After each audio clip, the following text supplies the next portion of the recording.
하이투자증권 스마트 PB센터의 이권희 멘토 나오셨고요. 그리고 리서치 아름의 고윤기 멘토도 함께하겠습니다. 두 분 어서 오십시오. 자, 저희가 첫 번째 주제를 이렇게 뽑아놨는데요. 조정의 기회 또는 리스크 확대 이렇게 뽑아놨는데 조정이 별로 없었습니다. 그냥 상승하는 장세로 가버리고 있어서 이 조정이란 말이 좀 어색하기도 한데 먼저 두 분께 오늘 시장 출발을 어떻게 예상하셨는지 좀 듣고 싶습니다. 주말 사이에 워낙 많은 뉴스들이 쏟아졌으니까요. 이권희 멘토께서는 오늘 이렇게 시장이 반등할 거다 생각하셨나요? 일단 오늘 아침에 약세로 시작하면서 결국에 뭐 예상보다 좀 저는 제 예상보다 좀 약하게 시작을 했는데 좀 장 초반에 좀 많이 밀리다가 오히려 이제 한 10시 넘어서부터 좀 돌아서는 분위기가 나왔는데 일단 이거는 SVB죠. 예. 실리콘밸리뱅크 관련돼서 이제 미국에서 파산 신청하면서 이게 예전에 이제 2008년 금융위기에 대입하기 딱 좋은 사건이 나온 거죠. 어떻게 보면 2008년 3월에 베어스턴스 은행이 파산을 했는데 그때 이거를 미국 당국에서 좀 약간 좀 경시했다라는 하면서 경시한 이후에 오히려 이제 2008년 10월 이제 그때 이제 굉장히 커지면서 금융위기로 이제 사태가 번져 나갔는데 사실 이런 부분들 때문에 실리콘밸리 뱅크 관련돼서 지금 파산 신청을 한 것들, 파산이 된 것들에 대해서 시장에서 굉장히 우려를 했다라고 보시면 될 것 같은데 지금 발빠르게 뭐 미국 당국에서도 예금자를 보호하겠다부터 시작해서 여러 가지 정책들을 내놓으면서 지금 좀 확대될 개연성이 좀 낮아졌다라고 지금 시장에서 평가를 하면서 지금 미국 야간 선물도 뭐 급등을 하고 있는 상황이어서 일단 오후부터는 좀 돌아서지 않겠냐라고 했는데 좀 빨리 돌아서고 있는 모습이고요. 그래서 이 부분은 잠깐 시스템 리스크에 대한 우려 이런 공포를 살짝 안겼다가 오히려 조금 빨리 회복하는 그런 모습을 좀 보여주고 있다라고 보시면 될 것 같고요. 네. 오히려 지금 외국인들이라든지 기관도 장 초반에 매도해서 이제 플러스로 전환이 되고 있고 물론 외국인들 아직까지 매도세가 나오고 있지만 선물이라든지 뭐 이런 매도세 자체가 크지 않고 오히려 코스닥은 좀 강하게 매수를 하는 모습을 보이고 있어서 기존에 이제 이 실리콘밸리뱅크 은행 전 단계에서 투자했던 그런 것들 흐름이 당분간 또 다시 이어질 가능성이 높다라고 보시고 이 부분은 조금은 좀 잊으셔도 괜찮을 것 같다라고 생각하고 있습니다. 이제 수면 아래로 내려갔다 이렇게 봐도 된다 이런 말씀이시네요. 고윤기 멘토께서는 어떻게 보십니까? 저희가 2008년 금융위기로 돌아가 보면 베어스턴스가 파산하고 난 이후에 이것도 뭐 일시적이다 괜찮다 그러다가 나중에는 리먼 브러더스까지 가버렸지 않습니까? 물론 사안이 좀 다르다라고 해석은 하고 있지만 혹시 그럴 가능성은 없나요? 저는 좀 그럴 가능성은 조금 낮다라고 좀 보고 있는데요. 일단 이 그 실리콘밸리 은행 같은 경우에는 그 미국 내 자산 규모가 16입니다. 그래서 이 사건이 터졌을 때 이거 시스템으로 좀 번질 가능성도 있지 않을까. 왜냐하면 이 기업이 이제 스타트업의 어떤 그 예금을 좀 많이 받았는데. 우리가 알고 있는 뭐 로크라든지 노블록스도 뭐 보유 현금의 26%를 지금 갖고 있는 은행입니다. 그래서 일각에서는 이제 스타트업들에 대해서 뭐 월급도 못 주는 그런 상황이 발생하지 않을까 그런 우려감이 있는데요. 다행스럽게도 일단 미국의 그 자산 규모 제가 말씀드린 건 16이라고 했지만 전체 미국 자산의 50% 이상이 일단 미국의 그 상위 10개 은행사에 대부분 집중되어 있습니다. 네. 그렇기 때문에 더 뭐 시스템적인 위기까지로 어떤 확산에 대한 그 우려감은 조금 덜할 것 같고요. 두 번째 같은 경우 일단 정치권에 대한 발빠른 움직임입니다. 일단 바이든 대통령이 나서서 예금에 대해서 이제 긴급 프로그램을 가동하면서 예금은 다 보장을 해주겠다라고 지금 언급이 된 그런 부분이고요. 그리고 이제 두 번째 마지막 같은 경우에는 좀 이 이슈로 인해서 좀 달라진 점이 있다라고 한다면 3월달 FOMC에서 지금 그 미국의 기준금리 인상이 50bp 인상 가능성이 점차적으로 올라갔거든요. 대략적으로 80% 수준까지 올라왔었는데 이 사건, 즉 연준의 과잉 긴축에 따른 이슈로 인해서 이러한 사건이 발생했다라는 그 우려감이 더욱더 커짐에 따라서 오히려 50bp가 아니라 지금 25bp에 대한 확률이 조금 더 올라간 상황입니다. 또 골드만삭스라든지 일부 글로벌 IB 같은 경우에는 금리가 인상됨이 중단될 수도 있다는 그런 기대감까지 지금 나오면서 시장이 좀 급반등하는 그런 모습이 나타나고 있습니다. 물론 이 사건으로 인해서 얼만큼 더 파급 효과가 나타나고 더욱더 전염 효과가 나타날지는 모르겠지만 단순히 실리콘밸리 관련 관련된 이 이슈 같은 경우 좀 영향은 좀 제한적인 상황이고 오히려 연준이 조금 어떻게 보면 정치적인 중립적인 그런 성격을 떼야 되는 기관이긴 하지만 과잉 긴축에 따른 어떤 비판에서는 조금 더 자유로울 수 없다라는 측면에서 네. 시장은 오히려 좀 긍정적으로 봐도 되지 않을까 이렇게 좀 보고 있습니다. 그렇다면 오늘 그렇게 조정이 크지 않았습니다만은 그렇다 그래서 오늘 뜨겁게 오르는 장세도 아니고요. 코스닥 같은 경우에는 소폭 조정을 보이고 있으니까 이럴 때 그러면 매수로 임해야 된다 이렇게 보시는 건가요? 이건희 멘토 어떻게 보세요? 일단 뭐 지금 기존에 뭐 투자하셨던 종목들 중에서 특별하게 기업의 악재가 없다라고 하면 굳이 뭐 매도를 하실 이유는 없을 거라고 생각을 하고 있고요. 일단 지금 이 사태를 가지고 뭐 이게 확산되냐 안 되냐 여러 가지 말이 있지만 사실은 예전에는 모기지라는 굉장히 그 엄청난 파생 상품이 얽혀 있었던 상황이었고 네. 지금은 이제 어떻게 보면은 뭐 장단기 채권 금리의 차이 이런 것들 때문에 지방은행들이 조금 어려운 상황이 나올 수 있다라는 부분인데 그런 부분들을 만약에 정부에서 이제 어느 정도 보장해 준다라고 하면 시스템 리스크까지 번지진 않을 걸로 보이고 있고 미국 정부나 뭐 미국의 이제 은행 관계자들, 뭐 금융 당국들도 마찬가지지만 2008년도 금융위기에서 벌였던 실수, 그때 이제 빨리 지원해서 막지 못했다는 부분, 이런 부분들에 대한 반성이 있기 때문에 확산될 가능성은 좀 없지 않겠나라고 생각하시면 될 것 같고요. 오히려 지금 뭐 좋은 종목들 중에서 조금 뭐 조정이 심하게 과하게 나온 종목들 같은 경우는 오히려 조금 더 뭐 매수 관점으로 대응을 해보셔도 뭐 괜찮겠다라고 생각을 하고 있습니다. 일단은 가지고 있는 종목들은 보유의 관점 계속 유지하고 과도하게 하락한다라면 뭐 괜찮은 업종이나 눈여겨봤던 종목이라고 하면 매수의 관점도 괜찮다 이런 말씀이세요. 고용기 멘토께는 금요일 날 사실 미국에서 고용지표도 나왔지 않습니까? 근데 고용지표가 SVB 뱅크 때문에 사실 다 묻혀버렸는데 고용지표 이렇게 들여다보면 탄탄하던 게 약간 무너지는 듯한 느낌을 좀 받는단 말이죠. 실업률 조금 올라가고 그다음에 신규 취업자도 좀 줄어들고 뭐 이런 모습이기 때문에 실제로 이 금리 인상에도 영향을 좀 미칠 거다 이런 얘기가 나온단 말이죠. 어떻게 보십니까?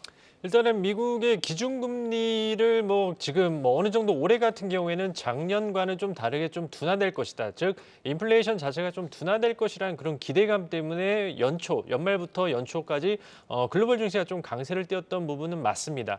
그렇지만은 뭐 고용 지표가 계속적으로 좀 탄탄하게 흘러가는 모습이 나오니까 생각보다 이게 인플레이션이 빨리 진정이 안 되네. 이런 흐름이 지금 나타나고 있거든요. 그리고 시장에서는 어느 정도 그 인플레이션 진정됨에 대한 기대감이 굉장히 컸었죠. 연준이 뭐 긴축금리를 뭐 빠르면은 올해 하반기 정도는 좀 인하로 입장을 선회할 수도 있다는 그런 기대감 때문에 올해 굉장히 조금 연초에는 증시가 강했던 그런 부분입니다. 근데 막상을 실물 경기를 뚜껑을 열어보니 고용지표는 여전히 좀 탄탄했던 그런 흐름이 나타났기 때문에 어느 정도 시장이 지금 최근 들어서는 좀 조정이 나타나고 있다라고 좀 보시면 좋을 것 같습니다. 저는 올해 시장 같은 경우는 좀 내년도 바닥 탐색을 위한 시장이라고 좀 보여지고 있고요. 네. 다만 올 초 같은 경우에는 말씀드렸다시피 연준의 어떤 입장 선회에 대한 어떤 그런 기대감들이 조금 더 과하게 조금 반영이 됐다라고 좀 볼 수 있을 것 같습니다. 그래서 어느 정도 조금은 쉬어가는 그런 부분이 있고요. 현재 시점에서는 오히려 조금 뭐 추격 매수를 하시기보다는 그리고 리스크 관리는 조금은 필요한 시점이고 오히려 주가가 크게 하락을 했을 때에는 오히려 매의 눈을 뜨고 매수 시점을 조금 탐색해보는 그런 시기가 올해는 더더욱이나 그런 부분이 열리지 않을까 이렇게 좀 보고 있습니다. 일단은 조금은 긴장감을 갖고 시장을 봐야 된다라는 말씀이시죠. 그럼 결국에는 이번 주에 CPI가 굉장히 중요한 상황인가요? 지금 시장 예상은 한 전년 비해서 6% 정도 나올 거다라는 예상인 것 같은데 이건희 멘토 CPI 어떻게 나올 것 같으세요? 뭐 제가 그걸 예측할 수는 없을 텐데 그러면 CPI 만약에 시장의 6%가 예상이니까 예. 6% 위아래의 경우에 시장의 반응에 대해서 한번 전망을 해보죠. 일단 지금 당장 실업률은 조금 꺾이는 모습이고 시간당 평균 임금도 예상보다 좀 낮아지면서 조금 우려는 좀 덜어지고 있는 상황이고요. 미국의 뭐 주택 관련된 그 렌트비라든지 이런 것도 좀 내려오고 있기 때문에 네. CPI는 조금 이제 뭐 컨센에 부합하지 않겠나 생각을 하는데 물론 이제 컨센보다 높을 때가 항상 문제죠. 이제 낮으면 상관이 없는데 네네. 높다라고 하면 이걸 어떻게 해석할 것이냐라는 부분에 대해서 시장에서 논의가 좀 많이 있을 수 있다. 그럼 그때는 일시적으로 이제 주가는 좀 흔들릴 가능성이 있다고 생각하는데 이게 또 만약에 실업률이 또 너무 높아진다, 그 CPI가 생각보다 높게 나온다라고 하면 사실은 이제 또 뭐 금리에 대해서 얘기가 또 말이 많아지겠죠. 이런 부분들이 조금 뉴스에 조금 예민할 수밖에 없는데 그래서 오늘도 어떻게 보면 미국의 CPI 발표를 좀 기다리는 쪽에서는 적극적인 매수보다는 대응 정도로 하고 있다고 생각하시면 될 것 같고요. 오늘 시장 미국 야간 선물이라든지 이런 것들 올라오는 거에 비하면 우리나라 시장 왜 이렇게 약하냐라고 생각하실 분들이 있으실 텐데 아마 이것까지 염두에 두고 좀 확인하고 매수하려는 네. 세력들이 좀 많지 않나 이렇게 생각하시면 될 것 같습니다. 미국은 금요일 날 과도하게 빠진 거에 대한 반등이 조금 있는 거고 우리는 그게 반영이 안 돼 있기 때문에 그만큼 안 빠졌다 이렇게 보는 것도 맞는 것 같습니다. 자, 다음 주제로 넘어가겠습니다. 그러면 다음 주제는 SM 얘기 한번 해보죠. SM 주가가 오늘 이벤트가 소멸되니까 그냥 확 빠져버리는데 사실은 26일까지 15만 원을 공개 매수해준다라고 계속 얘기하고 있는데도 불구하고 빠져버리는 거지 않습니까? 이 얘기 좀 해볼까요? 고윤기 멘토부터 하실까요? 흔히 이제 주식 매매 투자 전략 중에 이벤트 드리븐이라는 그런 투자 전략이 있습니다. 어떤 특정 이벤트에 맞춰서 이제 주식을 투자하는 그런 전략 중에 하나인데요. SM 같은 경우에는 딱 거기에 부합되는 이벤트 드리븐 전략입니다. 이벤트가 종료가 됐기 때문에 과한 매도세가 나타나고 있는 그런 상황이고요. 흔히 뭐 지난 시간에도 말씀드린 것처럼 소문난 잔치에 먹을 것 없는 그런 시장이 좀 펼쳐졌다라고 좀 볼 수 있을 것 같습니다. 그렇기 때문에 이제 이벤트가 종료가 됐기 때문에 아무래도 투자자 입장에서도 조금은 매도 관점으로 접근하시는 게 조금 더 낫지 않을까 이렇게 보여지고요. 네. 그리고 이제 카카오와 그리고 하이브 같은 경우에는 추가 출혈에 대한 어떤 우려감이 해소됨에 따라서 좀 반등이 나온다고 볼 수 있습니다. 다만 이제 하이브 같은 경우에는 일단 독과점에 대한 만약에 SM을 인수하게 될 경우에는 독과점에 대한 그런 우려감이 있었는데 거기서 자유로웠다지는 점 그리고 경영권은 비록 넘겼지만 지분 투자는 그래도 하겠다면서 지분을 싸게 갖고 왔고요. 그리고 카카오의 공개 매수에 응할 경우에는 추가 차익에 대한 어떤 기대감도 충분히 없기 때문에 하이브 입장에서는 나쁘지 않은 그런 상황이라고 볼 수 있을 것 같습니다. 카카오 같은 경우에도 일단은 하이브와의 어떤 쩐의 전쟁에 따른 추가 출혈이 없다라는 점에서는 긍정적으로 보여지고 당연히 신사업에 대한 어떤 시너지 효과는 기대를 해볼 수가 있을 것 같습니다. 다만 생각보다 좀 출혈이 크다는 점과 함께 네네. 주주 입장에서 한번 생각을 해본다면 어찌됐든 간에 이제 SM을 인수하게 된다면 카카오 엔터의 IPO와 관련된 속도가 붙을 수밖에 없는데요.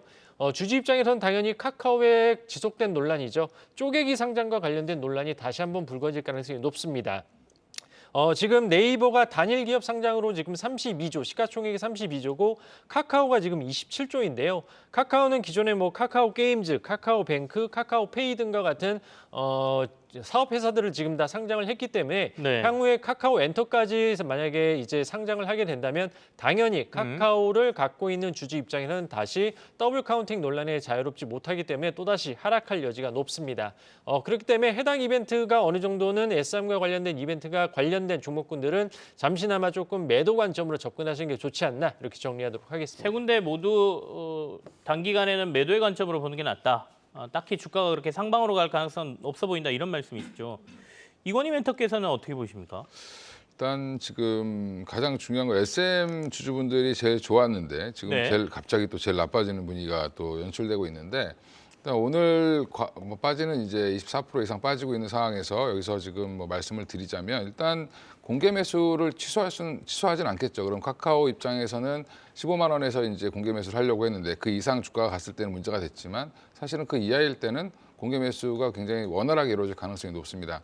그러면 여기에서 그 하이브의 물량이 카카오에서 다 이제 인수를 하면서 공개 매수가 진행될 건지 그러면 지분 40%를 모으는데 조금 개인들의 그 지분들은 생각보다 참여를 많이 못할 수도 있다라는 부분 그런 우려가 좀 반영되고 있는 것 같고요. 네. 오히려 이제 개인들 같은 경우는 만약에 공개 매수를 자기가 신청해서 받을 수 있다라고 하면 지금은 오히려 어떻게 보면 거꾸로 보면 기회라고 생각하시면 될 것 같은데 이게 이제 26일 날 결정이 되기 때문에 향후에 좀 지켜봐야 되겠지만 공개 매수를 취소할 수는 없다라고 지금 보통 이제 얘기를 하고 있습니다. 네. 그걸 뭐 주주를 취소 안 한다고 했고요. 예, 예. 본인들이 직접. 그건 네. 또 뭐 법적으로도 할 수 없는 상황이기 때문에 그런 부분들을 하게 되면 굉장히 뭐 카카오 입장에서는 큰 피해를 볼 수밖에 없기 때문에 저는 이제 공개 매수 15만 원 가격은 계속 유지될 걸로 예상을 하고 있고요. 네. 그러면 지금 이 공개 매수 사서 만약에 공개 매수 가격에 이제 공개 매수를 당할 수 있으면 사실은 유리하겠지만 그럴 가능성이 또 생각보다 낮을 수도 있다는 우려가 지금 시장에서 좀 나오면서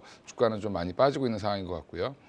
오히려 이제 하이브라든지 카카오가 반등이 아침에 굉장히 이제 장 시작하고 강하게 나오다가 지금 좀 밀리고 있는 부분도 어떻게 보면은 하이브 입장에서는 뭐 손해 보는 게 없지만 사실은 또 확장 가능성이 좀 그만큼 낮아졌다는 데에서 현타가 왔다라고 보시면 될 것 같고. 또 하나 이제 카카오 같은 경우도 아까 이제 뭐 대표님 말씀하신 것처럼 뭐 이사님 말씀하신 것처럼 결국엔 좋을 게 사실은 별로 없죠. 카카오는 더블 카운팅 이슈가 계속 있기 때문에 저는 지속적으로 카카오는 여전히 비싸다고 생각하는데 네. 그러면 이게 카카오 자체에서는 굉장히 좋겠지만 뭐 경영진들이라든지 카카오 엔터에 투자하신 이제 비상장에 투자하는 분들은 되게 좋겠지만 카카오 주주 입장에서는 오히려 또 이제 이런 것들이 또 발목을 잡을 수도 있다라고 생각을 하고 있기 때문에 카카오도 사실은 적극 매수보다는 오히려 조금 뭐 관망을 하시거나 뭐 매도 대응을 하시는 게 나을 수도 있다라고 생각하고 있습니다.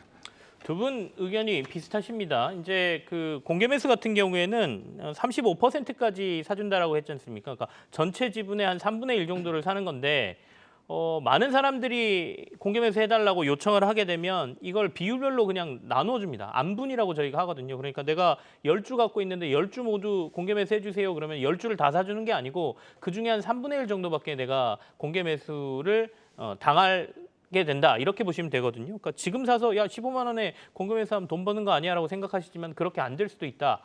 그런 것들이 아마 주가에 지금 반영되고 있다. 이런 말씀으로 저희가 이해하면 되겠네요.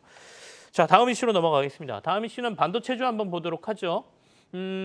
반도체주들 지금 사야 되나요? 아니면 뭐 이 얘기가 워낙 오래 하긴 했습니다만 그래도 또 챗GPT 뭐 4가 나온다고 하고 이런 얘기가 나오면 반도체도 좋다 뭐 이런 얘기가 또 한번 나올 것 같아서 저희가 이슈를 한번 잡아봤습니다. 고윤기 멘토부터 먼저 하실까요? 아마 뭐 주식 투자하시는 분들한테 업황 안 좋은 업종이 뭐가 있어요라고 하면 아마 첫 번째로 대답하는 게 아마 반도체이지 않을까 싶은데요.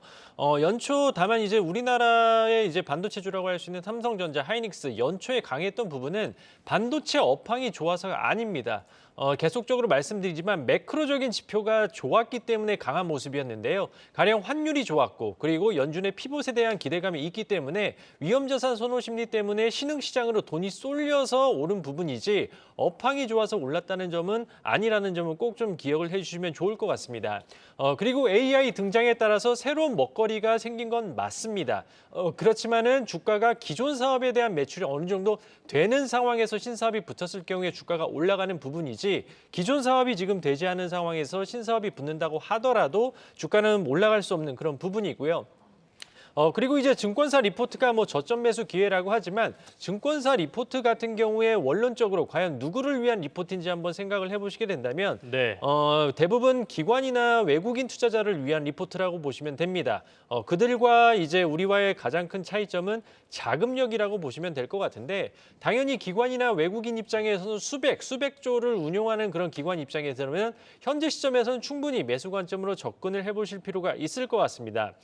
다만 업황의 반등의 시점이 어디인지에 대한 의견이 분분한 시점에서 개인 투자자 입장에서 과연 여기서 사야 되는 게 맞는지에 대해서는 지금 충분히 고민이 필요하다라고 좀 보여지고요. 네. 물론 저도 뭐 중장기적인 관점에서는 매수를 해야 된다라는 그런 입장이긴 하지만 굳이 개인 투자자 관점에서는 오히려 저는 현 시점에서는 조금 더 지켜보겠습니다. 오히려 현재 시점에서는 10% 정도 더 하락을 하게 된다면은 천천히 분할 매수 관점으로 접근해볼 시점이고 현재 시점은 좀 관망하는 그런 관점으로 접근하시기를 말씀드리도록 하겠습니다. 연초에 삼성전자가 56,000원대까지 떨어졌었죠. 그러니까 여기서 추가적으로 하락할 가능성도 있고 물론 장기적으로 본다면 언젠가는 반등은 하겠지만 그럴 바에야 개인 투자자들은 조금 더 지켜보는 게 반도체 쪽에 낫겠다라는 의견을 주셨고요. 사실 오늘 이 반도체 주제를 저희가 꼽은 게 증권사들에서 2분기에 메모리 반도체 재고가 좀 줄었다. 이거는 메모리의 재고가 줄기 시작한 때서부터 이제 반등을 예상을 했기 때문에 반등의 가능성이 좀 높아진 것 아니냐라는 의견이 나왔기 때문이거든요. 이건희 멘토께서는 어떻게 보십니까? 일단 뭐 연말부터 계속 바닥론이 나오고 있었는데 일단 지금 바닥론과 기대가 계속 지금 뭐 더 바닥을 쳐야 된다. 2분기까지는 지켜봐야 된다라는 쪽도 있고요. 여전히 이제 실적이라든지 이런 부분들을 봤을 때는 2분기가 바닥일 가능성이 높다라고 지금 생각을 하고 있는데 많은 애널들이 이렇게 얘기를 하고 있죠. 근데 지금 보면 시장은 그러면 기대는 AI인데 AI 관련돼서 그러면 HBM 관련된 것들이라든지 그 외에 이제 기타 고성능 메모리 반도체 관련돼서 그다음에 그 외에 이제 서버의 증설이라든지 이런 것들을 기대를 하고 있는데 사실은 이제 서버를 증설하려고 하더라도 이게 뭐 계획이 빨리 나와야 되는데 계획을 세워도 빨리빨리 진행되지 않겠죠. 이런 부분들 시간차가 좀 필요할 것 같고요. AI 관련돼서 굉장히 지금 핫하게 움직이고 있지만 사실은 이게 지금 전반적인 확산이 아니라 지금 어떻게 보면 이제부터 스타트를 하고 있다라고 생각하시면 될 것 같기 때문에 이건 조금 더 긴 안목으로 좀 보실 필요가 있다. 그럼 당장은 뭐 디램이라든지 이제 낸드의 이제 재고 부분인데 이 재고 부분에서 지금 보통 삼성전자가 재고를 한 14일치 정도를 쌓아놓는 게 정상인데 네. 지금은 한 40주 이상 물량이 남아 있다라고 하고 있거든요. 그러면 이것들을 해소하는데 지금 물론 이제 뭐 어느 정도 바닥을 치지 않았냐라고 얘기를 하고 있지만 여전히 이제 그 뭐 중국 관련돼서 수출 문제라든지 이런 부분들이 여전히 엮여 있다. 특히 이제 SK 하이닉스는 더 그럴 텐데 지금 더 걱정인 거는 미중 간의 갈등 때문에 결국엔 우리나라 국내 반도체 업체가 끼어 있죠. 끼어 있기 때문에 뭐 치포 동맹이라든지 뭐 중국의 투자 제한이라든지 여러 가지 문제들이 걸려 있는 상황이고 지금 3월 10일까지 수출 데이터를 보더라도 반도체가 뭐 한 41.2% 정도 줄었습니다. 여전히 아직까지 하락세다라는 부분은 지금 향후에는 이런 부분들이 조금 돌아서는 걸 보고 접근하셔도 늦지 않겠나 생각을 하고 있고요. 뭐 6개월 선반영 하기 때문에 지금 사야 된다는 의견도 있지만 선반영이 되더라도 우려가 크면 사실은 선반영이 좀 늦게 될 수도 있습니다. 그러면 지금은 굳이 빨리 접근하시기보다는 천천히 보셨다가 접근하셔도 돌아서는 걸 확인하고 들어가셔도 늦지 않다라고 생각하고 있습니다. 알겠습니다. 두 분 다 반도체는 조금 기다리자, 관망이 차라리 낫겠다라는 급하지 않게 우리가 좀 바라보자라는 말씀으로 이해를 하겠습니다. 다음 이슈 가죠. 양극재 얘기해야 될 것 같습니다. 또 2차 전지 양극재 뭐 에코프로 오늘 15% 이렇게 막 오르는데요. 아, 언제까지 갈까요? 약간의 허탈감도 있습니다. 어떻게 보십니까, 이건 멘토? 일단 뭐 지금 내일 그 유럽 연합에서 CRMA 관련돼서 핵심 원자재법 관련돼서 이제 초안이 발표되기 때문에 그거에 대한 기대감들이 어떻게 보면 시장에 좀 반영되고 있는 것 같고요. 에코프로가 또 많이 오르고 또 생각보다 그동안 좀 많이 쉬었던 뭐 성일 하이텍이라든지 이런 종목들도 올라오고 있는데 일단 이런 부분들은 이제 주로 유럽에 공장을 갖고 있고 그다음에 유럽 쪽에서 잘 사업을 하고 있는 에코프로 BM과 에코프로가 부각을 좀 받았다라고 보시면 될 것 같고요. 이런 부분들은 내일 아마 뭐 이제 유럽에서 발표가 나고 또 생각보다 뭐 별 내용이 없다라고 생각을 하면 또 시장에서는 또 생각보다 빠르게 또 내려올 수 있다라고 생각하고 있습니다. 그래서 지금 뭐 저는 에코프로나 에코프로 BM도 고점에서 어떻게 보면은 뭐 급락이 나온다라기보다는 좀 박스권 흐름으로 옆으로 좀 횡보하는 기간 조정이 좀 나와야 되는 상황이다라고 생각하고 있고 지금 에코프로 BM이라든지 LNF라든지 주요 양극재 업체들의 모든 시가총액을 다 합쳐보면 네. 거의 뭐 2025년까지 생산된 양에 대한 실적 대비해서 따져봤을 때도 좀 과하게 올라왔다라는 평가가 있기 때문에 그런 부분들은 좀 유념하셔서 지금 따라붙기보다는 조금 한번 기다려 보시는 게 좋지 않겠나 생각하고 있습니다. 조정이든 행보든 조금은 지지부진하게 갈 가능성도 분명히 있으니까 이 부분도 고려하셔라 이런 말씀입니다. 증권가에서도 논쟁이 많습니다. 양극재 관련 회사들에 대해서는 이게 거품이다, 너무 고밸류돼 있다, 뭐 이런 얘기들이 많은데 고윤기 멘토께서는 어떤 의견 갖고 계세요? 뭐 고밸류다라는 그 측면에서 놓고 본다면 과거랑 비교를 했을 때 흔히 10배거라고 하죠. 10배 간 그런 업종을 본다면 이제 가장 최근에 이제 5G 그리고 2차 전지라고 볼 수가 있는데 5G 같은 경우는 어느 정도 주가가 많이 갔었는데 하락한 이유는 결국엔 실적이 붙질 못했습니다. 성장세가 이어가지 못함에 따라서 오히려 주가는 하락하는 모습을 보였는데 2차 전지 같은 경우에는 이러한 성장세 10배가 올랐다 하더라도 지금 연평균 성장률이 지금 20% 정도 지금 지속됨에 따라서 밸류에이션 결국에는 실적이 계속적으로 찍히게 된다면은 밸류에이션은 고밸류도 결국에는 저밸류로 되는 그런 상황이 좀 발생하는 그런 상황이 좀 볼 수가 있을 것 같습니다. 지금 현재 침투율로 놓고 본다면 지금 중국이 30% 그리고 유럽이 20% 그리고 올해 전기차 시장에서 가장 기대되는 국가죠. 미국 같은 경우도 지금 대략적으로 6% 정도의 침투율이기 때문에 대략적으로 20% 침투율만 놓고 본더라도 추가적인 성장은 가능하고요. 그리고 미국 다음에 시장으로 지금 기대되는 국가가 바로 인도입니다. 인도 시장에 대한 전기차 시장에 대한 침투율까지 감안한다면 아마 2030년까지는 전기차, 2차 전지와 관련된 특히 배터리와 관련된 성장률에 대해서는 가히 따라올 그런 업종은 없지 않을까 이렇게 좀 볼 수 있을 것 같습니다. 물론 말씀하신 대로 단기 급등에 따른 부분은 인정합니다. 그렇지만은 미국 같은 경우, 특히 올해 이제 주목을 해야 되는 미국 같은 경우도 주목되는 부분이 이제 기존의 뭐 승용차나 이쪽보다는 결국에는 픽업 트럭입니다. 픽업 트럭 같은 경우에는 기존의 승용차 대비해서 배터리가 2배 가까이 더 들어가기 때문에 네. 오히려 배터리 산업 같은 경우에는 전기차 판매량보다는 오히려 배터리 산업이 더 커질 가능성이 높기 때문에 물론 지금 단순한 수치만 놓고 본다면 고밸류겠지만 향후의 성장성과 이걸 감안하게 된다면은 충분히 조정 시 매수 관점으로 접근하셔도 좋을 것 같습니다. 그리고 네. 이제 그 미국의 인플레이션 보밤과 그리고 유럽의 CRMA 같은 경우 특히나 유럽의 CRMA 같은 경우에 핵심 원자재법입니다. 공통점이라고 한다면 결국엔 자국의 이익 그리고 배타적인 요소가 들어간다라는 측면에서 공통적이지만 차이점이라고 한다면 IRA는 결국 인플레이션 감축 법안, 2차 전지, 풍력, 수소와 같은 이런 신재생 에너지가 조금 더 확대될 가능성이 높은 거고요. 유럽의 CRMA 같은 경우에는 결국에 그들의 원자재가 부족하기 때문에 그들의 어떤 공급망을 다변화하고 그리고 네. 자국의 산업에 대한 어떤 보호 측면이기 때문에 어떤 리사이클링 관련된 산업이 오히려 부각될 가능성이 높다. 이런 차이점은 좀 염두에 두시고 투자하시면 좋을 것 같습니다. 알겠습니다. 또 오늘 양극재 회사들 굉장히 주가가 강한 모습을 보여주고 있죠. 뭐 고평가다 아니다 논란은 많습니다만은 본인이 판단하셔가지고 이 또 관련 회사에 투자해서 큰 수익을 내고 계신 분들께는 또 축하의 박수를 드려야죠. 부러워서 저희가 아까 제가 잠깐 한숨도 쉬고 약간의 허탈감도 든다라는 말씀을 드렸는데요. 어쨌든 가격이 많이 오른 거에 대한 부담은 좀 존재한다라는 게 전문가들의 또 의견이 많으니까 그것도 참고하시기 바라겠습니다.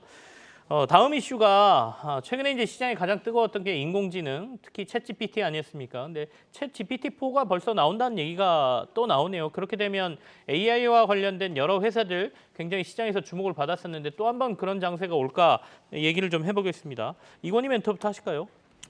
예, 여전히 이제 챗GPT에 대한 관심이 커지고 있는데 이제 지금 우리가 이제 3.0도 잘 몰랐다가 3.5부터 이제 어떻게 보면 좀 많이 알려진 상황이고 그 발단은 결국엔 마이크로소프트가 대규모 투자를 하겠다, 오픈 AI에 대규모 투자를 하겠다는 얘기가 나오면서 급등한 양상을 보였는데 그리고 이제 많은 사용자들이 늘어나기 시작했죠. 사용자가 올라가는 숫자를 보면 그런 그 기간을 보면 최단 기간에 최고 많은 사용자들이 늘어났다라는 부분에서는 지금 뭐 전 세계가 챗GPT 열풍이라고 해도 과언이 아니다라고 보시면 되는데.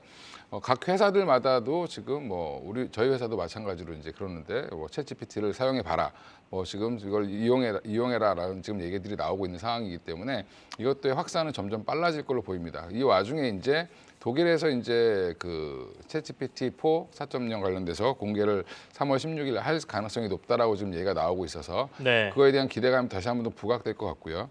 챗GPT3 같은 경우 이제 3 같은 경우 3.0 버전 같은 경우는 매개 번수가 한 1,750억 개 정도였는데 지금 챗GPT4 4.0 같은 경우는 매개 변수가 거의 한 100조 개 가까이 된다고 하니까 이거는 거의 이제 완전히 다른 버전이라고 생각하시면 될 것 같고요.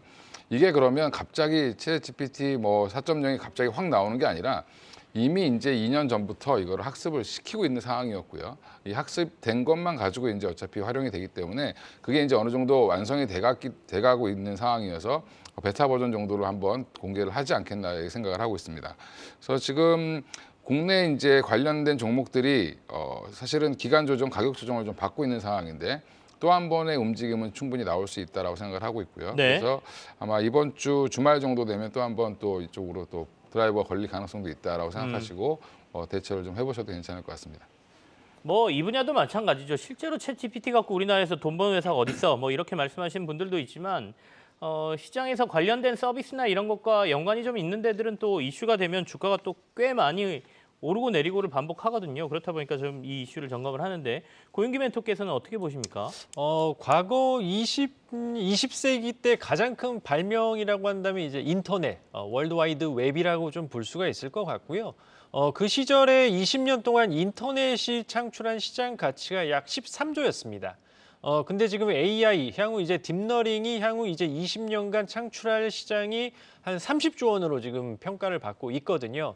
그렇기 때문에 AI 같은 경우에는 지속적으로 말씀드리지만 국내에 국한된 어떤 테마와 이슈라기보다는 글로벌리 그리고 어떤 산업적인 그리고 어떤 사회에 어떤 영향을 미칠 수 있는 어마어마한 그런 어떤 이슈이기 때문에 아마 뭐 주가적으로 놓고 본다면 당연히 말씀하신 것처럼 국내의 어떤 직접적인 수혜를 보거나 이런 기업들은 없을 수 있습니다. 다만 이 테마와 그리고 산업의 어떤 변화라는 그런 측면에서 포트폴리오에는 뭐 조금이라도 조금 담아 두시고 좀 대응을 하시는 게 조금 더 낫지 네. 않을까 이렇게 좀 보여지고요. AI 같은 경우에는 발전의 그 흐름을 놓고 본다면 일단 첫 번째는 텍스트. 그리고 두 번째가 음성, 그리고 마지막이 이제 지금 말씀하신 것처럼 비디오 생성 GPT, 영상까지 이어지는 그 루트로 흘러가는 그런 부분이기 때문에 물론 투자를 함에 따라서 조금 손실은 볼 수는 있겠지만 어떤 산업의 트렌드가 변화하고 새로운 시대가 열린다는 그런 측면에서는 한번 꼭 관심 있게 포트폴리오에는 조금이라도 넣어보시면서 체크하시는 게 좋을 것 같습니다. 알겠습니다. 자, 두 분과 이슈 점검은 여기서 마무리하고요. 두 분이 가져오신 관심주 확인해 보겠습니다.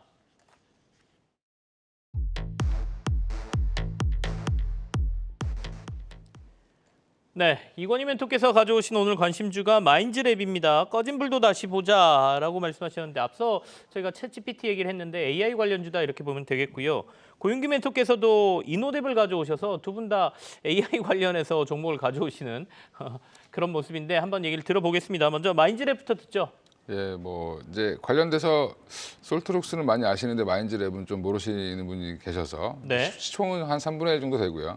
일단 인공지능 AI 서비스 기업이고 거의 하는 일은 솔트룩스랑 좀 비슷하다라고 보시면 되는데 여기는 약간 조금 더 오픈되어 있다라고 생각하시면 될 것 같고 마음 오케스트라 플랫폼을 이제 AI 휴먼에 활용을 하고 있는데 이 부분도 결국에는 이제 다양한 그 챗 GPT라든지 이런 그 AI 관련된 것들을 같이 이제 할 수 있는 공개해서 같이 오픈해서 할 수 있는 그런 것들을 좀 구축해 놨다라고 보시면 될 것 같고요.